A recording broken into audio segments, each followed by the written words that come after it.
प्रधानमंत्री नरेंद्र मोदी ने बुधवार को प्रयागराज महाकुंभ में मां गंगा, मां यमुना और मां सरस्वती की त्रिवेणी के पावन संगम में पुण्य की डुबकी लगाकर पूरी दुनिया को एकता का संदेश दिया। वैदिक मंत्रोच्चारण के बीच प्रधानमंत्री मोदी ने पूरी आस्था और श्रद्धा के साथ त्रिवेणी संगम में स्नान किया। पावन डुबकी लगाने से पहले प्रधानमंत्री ने भगवान सूर्य को अर्घ्य दिया। इस दौरान वह रुद्राक्ष की माला का जप करते भी नजर आए। मां गंगा, मां यमुना और मां सरस्वती की आराधना करते हुए उन्होंने पावन डुबकी लगाई। डुबकी लगाने के बाद उन्होंने गंगा पूजन और आरती भी की। इससे पूर्व प्रधानमंत्री के प्रयागराज आगमन पर सीएम योगी आदित्यनाथ ने उनका स्वागत किया। त्रिवेणी संगम पर डुबकी लगाने से पहले प्रधानमंत्री नरेंद्र मोदी ने विधिवत पूजा अर्चना किया। संगम में उतरने से पहले पीएम ने सबसे पहले आस्था के साथ जल को स्पर्श कर आशीर्वाद लिया और फिर सूर्य को अर्घ्य दिया और तर्पण भी किया। संगम स्नान के बाद उन्होंने पूरे विधि विधान से पूजन अर्चन भी किया। काले कुर्ते और भगवा पटके व हिमाचली टोपी पहने पीएम मोदी ने वैदिक मंत्रों और श्लोकों के बीच संगम त्रिवेणी में अक्षत, नैवेद्य, पुष्प, फल और लाल चुनरी अर्पित की। इसके बाद उन्होंने संगम स्थल पर तीनों पावन नदियों की आरती भी उतारी। वहां मौजूद तीर्थ पुरोहित ने उनका टीका लगाकर अभिनंदन किया। पूजन अर्चन के बाद पीएम मोदी सीएम योगी के साथ उसी बोट पर बैठकर वापस हेलीपैड की ओर रवाना हो गए। महाकुंभ में जहां दुनिया भर के श्रद्धालुओं का समागम हो रहा है, वहां प्रधानमंत्री ने पावन डुबकी के माध्यम से पूरी दुनिया को एक भारत श्रेष्ठ भारत और वसुधैव कुटुंबकम का संदेश दिया। बुधवार को पीएम मोदी का संगम स्नान बहुत महत्वपूर्ण और ऐतिहासिक क्षण रहा। इस दौरान विशिष्ट योग का भी संयोग रहा। दरअसल बुधवार का दिन विशेष था क्योंकि हिंदू पंचांग के अनुसार इस समय गुप्त नवरात्रि चल रही है और बुधवार को भीष्माष्टमी भी थी। गुप्त नवरात्रि पर जहां देवी पूजन किया जाता है तो वहीं भीष्माष्टमी पर श्रद्धालु अपने पुरखों का तर्पण और श्राद्ध भी करते हैं।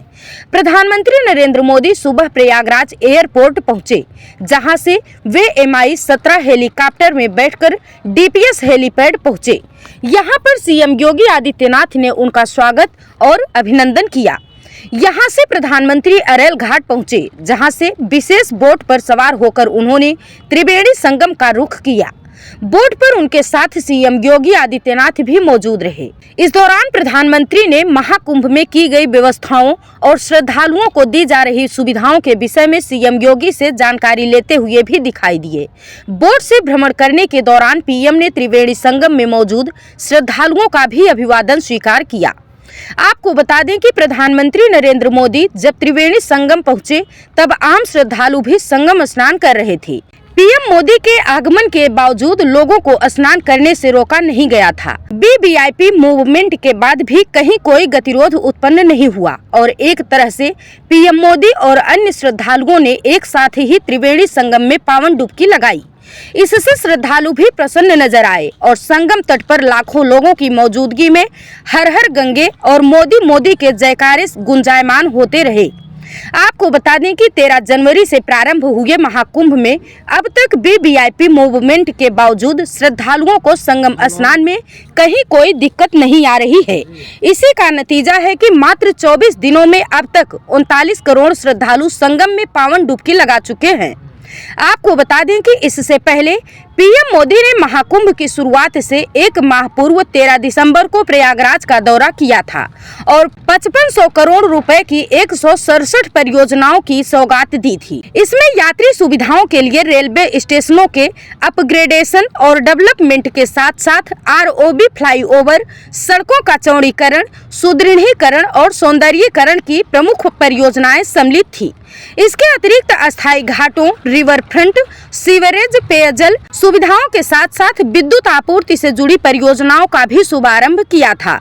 यही नहीं, पीएम मोदी ने अक्षयवट कॉरिडोर, सरस्वती कूप कॉरिडोर, बड़े हनुमान मंदिर कॉरिडोर, भारद्वाज ऋषि आश्रम कॉरिडोर, श्रृंगवेरपुर धाम कॉरिडोर का भी शुभारंभ किया था। इन परियोजनाओं और कॉरिडोर के शुभारंभ का उद्देश्य न सिर्फ श्रद्धालुओं के लिए महाकुंभ के अनुभव को यादगार बनाना था, बल्कि तीर्थराज प्रयाग को प्रगति की नई दिशा दिखाना भी था। Bureau report, Prayagraj 24x7 news.